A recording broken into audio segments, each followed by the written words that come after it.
All right, what's up, guys? Okay, so it is Saturday.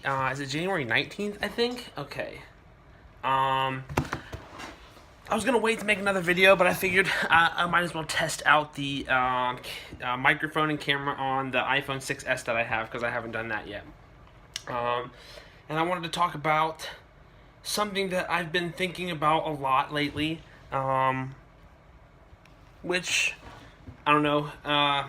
To get right into it, I listen a lot to a speaker by the name of Alan Watts. I'm not sure if any of you or many of you have heard of him. Alan Watts, according to a Wikipedia entry, he was a British American philosopher who interpreted and popularized Eastern philosophy for a Western audience.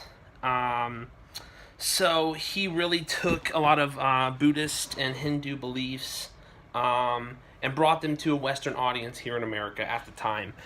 He lived from January 6, 1915 to November 16th of 1973. So he was very popular during the 50s and 60s. At a time when people were challenging the status quo later on. The 50s were, I believe, a very white picket fence depiction of America. If you watch Mad Men, it's kind of the golden age mixed with a dark past. But it was what it was. So nevertheless, he talks about many different things, and I really like what he talks about in his subject matter. And it's just really, I encourage you to look up some of his lectures on YouTube if you have time. But one thing that he talked about that I want to ask you guys today, if you read the title obviously, is if a tree falls in the forest, does it make a sound? And you may have an answer of your own, but chances are, like myself, you haven't thought of the realistic answer to that question. And to break it down quite factually,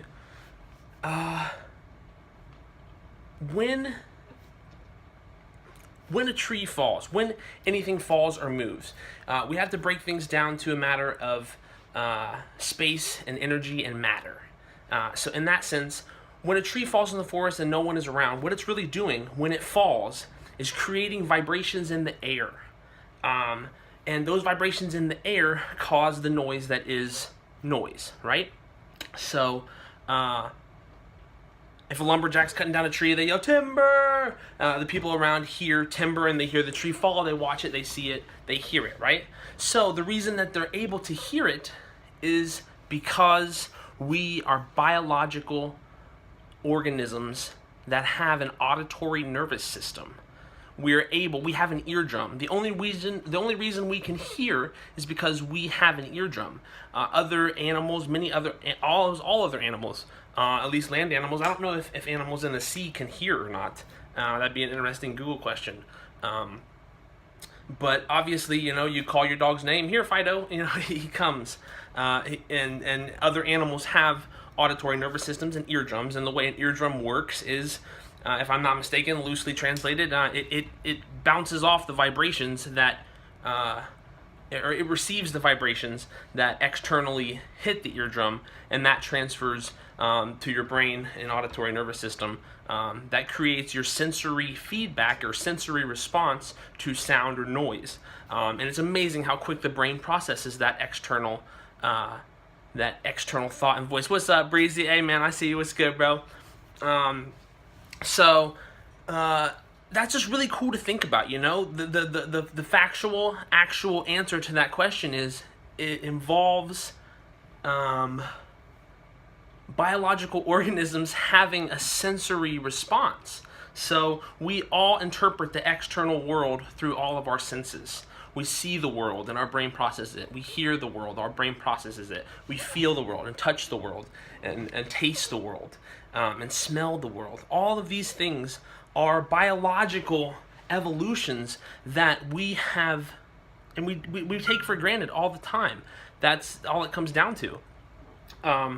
Because life is beautiful, and it's beautiful because of all of the things that we're able to take in. And if you can just take a moment every day and be mindful and appreciative and express gratitude, keep a gratitude journal if you can. Be thankful for having sight and for having hearing, because it's hard to fathom what it's like to not be able to hear. Imagine if you couldn't hear your favorite song, but you know the lyrics to it and have heard it.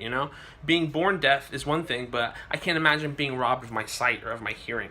That could be detrimental. I would be destroyed. But yeah, so I just wanted to bring that to you guys and make another quick video here to test out the iPhone camera and microphone. Hope you guys like this video. Leave me some comments. Let me know what you like, what you don't like, what you want to hear more about. Like I said, if you have some time, check out Alan Watts. Look up some of his lectures. It's really good listening. I love falling asleep to audiobooks and YouTube video lectures and things. It's a good way to get in, just to relax your mind, is to listen to someone talk about things that really can be self-help stuff. And I hope this helped at least one person, and if it didn't help anybody, I hope it was at least interesting. So hope you guys have a great night. Be safe if you're traveling. I know it's nasty out here in Ohio. We had some storms and weather, but I really hope you guys enjoy your evening, and I'll talk to you next time. Thanks. Bye.